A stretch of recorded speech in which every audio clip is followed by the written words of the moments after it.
Hello friends जय श्री राम आपनलोকৰ आशीर्वाद और भगवान श्री राমৰ आशीर्वादত আহি পালো আজি राम खेतु जय श्री राम যদি আপোনালোকে কেতিয়াবা আহিব লগা হয় राम खेतुত প্ৰথমে আহিব লাগিব তামিলনাডুৰ পৰা ৰামেশ্বৰমত আহিব লাগিব যেটো ভাৰতৰ একদম লাষ্ট সীমান্তত দক্ষিণ ভাৰতৰ তামিলনাডুৰ এটা লাষ্ট সীমান্ত ৰামেশ্বৰম তাতে যাব লাগিব আপুনি ট্ৰেইনেৰে যেটো লাষ্ট ষ্টেচন আৰু ৰামেশ্বৰমটো হয় এটা আইল্যান্ড যদি আইল্যান্ডটো যাব লগা হয় ট্ৰেইনেৰে যাব লাগে তেতিয়া যাওঁতে আপুনি এটা ব্ৰিজ পাব যেটো ব্ৰিজৰ নাম পাম্বান ব্ৰিজ ব্ৰিজটোৰ নাম হ'ল পাম্বান ব্ৰিজ আৰু এই ব্ৰিজটো আৰু পাম্বান ব্ৰিজটো হ'ল ভাৰতৰ একমাত্ৰ ভাৰ্টিকেল ব্ৰিজ তাৰ মানে এনেকুৱা হয় সাগৰৰ মাজত যেটো বনাইছে এটো কি মাজেৰ তলেৰে কি যায় আপোনাৰ জাহাজ যায় সেই জাহাজ যাওৱাৰ কাৰণে ওপৰলৈ উঠাই দিব পাৰি ব্ৰিজটো আকৌ ওপৰৰ পৰা তললৈ নুমাই আনিব পাৰি আৰু যেতিয়া তললৈ নুমাই আনে তেতিয়া সেইটোৰ ওপৰেৰে আকৌ সেই ব্ৰিজটোৰ ওপৰেৰে আমাৰ ট্ৰেইন যাব পাৰে ট্ৰেইন যায় অলৰেডি ট্ৰেইন যায় আছে সেই কাৰণে আপোনালোকে মনত ৰাখিব কাৰেণ্ট এফেয়াৰ্ছত আহিব পাৰে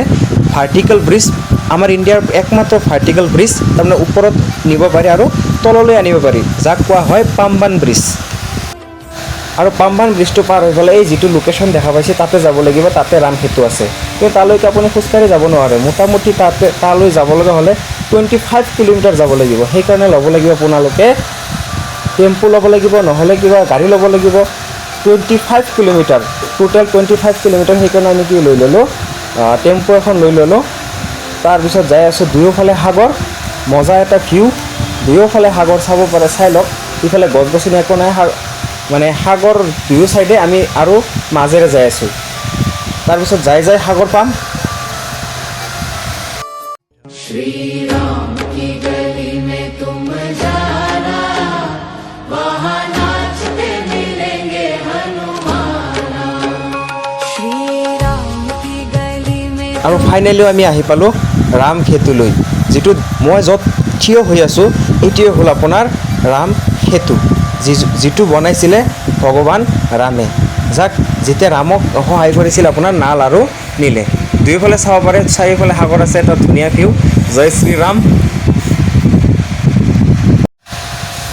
আৰু মোৰ পিছফালে যিখিনি আছে এইখিনি হ'ল ৰাম খেতু তাৰপিছত ইয়াৰ পৰা এইখিনিলৈকে শেষ ইয়াৰ পৰা আৰু নাই এইখিনি ইয়াৰ পৰা ইফালে হয়তো ৰামৰ যেটো বানটো সিফালে আছিলে এতিয়া বৰ্তমানলৈকে নাই এইফালে কি কয় ভগৱান ৰামে যেতিয়া ঘূৰি আহিছিল তেতিয়া এইটো দেশটো মানে ধ্বংস কৰি গুচি আহিছিল যাতে মানে কিবা কিবি কাৰণৰ কাৰণে আৰু এইখিনি ভাঙি থৈ আহিছিল হে এটি হ'ল আমাৰ ৰাম খেতু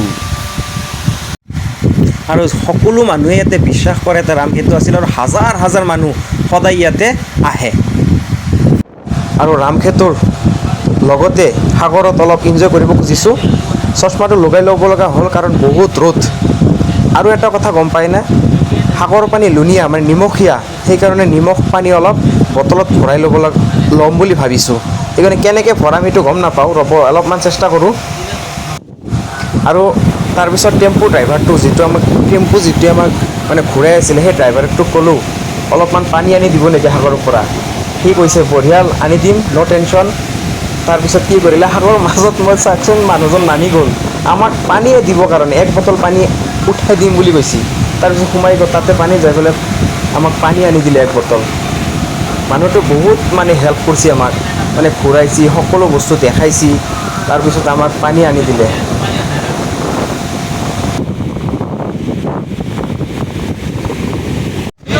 पहले यहाँ से ट्रेन इधर आता है यहाँ से श्रीलंका जाता था जब हाँ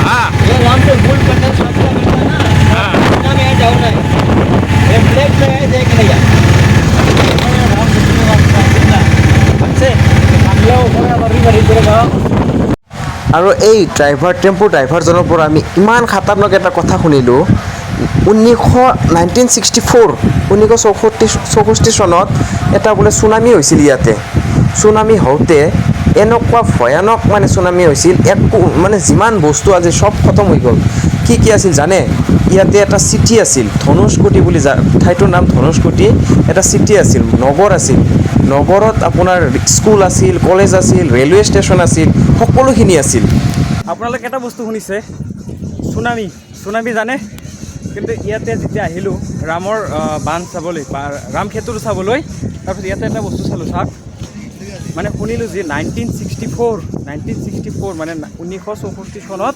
এটা মানে কি হৈছিল জানেনে, চুনামি হৈছিলে। চুনামি হোৱাৰ পিছত চাওক, এটা ব্ৰিটিছসকলৰ কিবা আছিলে এইটো বোলে চাওক, চুনামি হোৱাৰ পিছত কিমান ধ্বংস হ'ব পাৰে একবাৰ ভালকৈ চাওকচোন। আৰু এইটো ঠাইটোৰ নাম হ'ল ধনুষ্কোটি।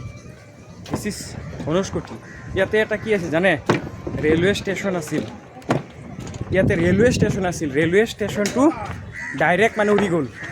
তাৰপিছত ইয়াতে মেডিকেল আছিল, স্কুল আছিল, গোটেইখিনি কি হৈ গ'ল জানে, খতম, টাটা বাই বাই। এইটো চাওক ৰেলৱে ষ্টেচন লিখা আছে, এইটো ৰেলৱে ষ্টেচন। আপুনি ক'ত দেখা ৰেলৱে ষ্টেচন?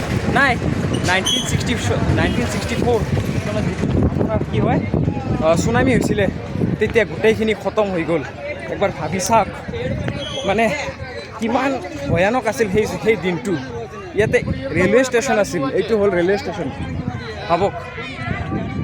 তাৰপিছত ৰেলৱে ষ্টেচনটো গ'ল, তাৰ ইয়াতে কি আছিল জানেনে, স্কুল আছিল, ইয়াতে স্কুল আছিল, মেডিকেল আছিল, সব শেষ। আৰু এইখিনি ঠাইক বৰ্তমান চৰকাৰে ঘোষ্ট এৰিয়া বুলি ঘোষণা কৰি থৈছে। মানে কি কৰিছে, ঘোষ্ট এৰিয়া, ভূতৰ এৰিয়া বুলি ঘোষণা কৰি দিছে। হাজাৰ হাজাৰ মানুহ মাৰা গৈছিল, ইমান মানে মানুহ মৰিছিল। এইটো চাওক ৰেলৱেৰ ট্ৰেক আছিল এইখিনিত, একো নাই বৰ্তমান। এনেকুৱা মানে খাতাৰনাক চুনামি হৈছিল। কেতিয়াবা যদি আপোনালোকে আহে ৰাম সেতু চাবলৈ, ইয়াতেও আহিব, চাওক কিমান খাতাৰনাক এটা মানে চুনামি হৈছিলে। মানে মাথা গৰম হৈ যায় কেতিয়াবা আহিলে। গোটেইখিনি চাব, আপোনাৰ চাব লগা বস্তু। श्री राम की गली में तुम जाना, वहाँ नाचते मिलेंगे हनुमाना। श्री राम की गली में तुम जाना, वहाँ नाचते मिलेंगे हनुमाना।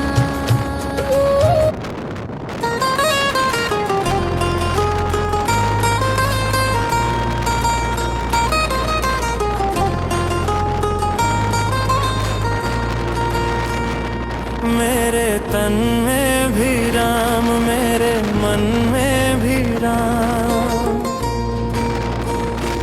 मेरे तन में भी राम, मेरे मन में भी राम। रोम रोम में समाया तेरा नाम रे, मेरी सांसों में तेरा ही नाम रे। हाय मेरी सांसों में तेरा ही नाम रे। जैसे चंदा में राम, जैसे सूरज में राम, जैसे चंदा में राम, जैसे सूरज में राम। अंबर तारों में समाया तेरा नाम रे, मेरी सांसों में तेरा ही नाम रे। हाय मेरी सांसों में तेरा ही नाम रे।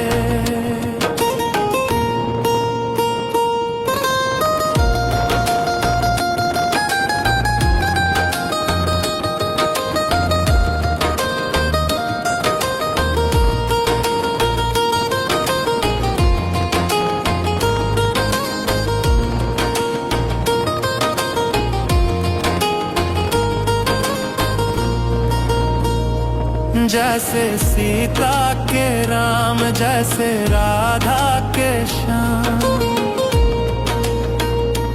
जैसे सीता के राम, जैसे राधा के श्याम। नर नारी में समाया तेरा नाम रे, मेरी सांसों में तेरा ही नाम रे। हाय मेरी सांसों में तेरा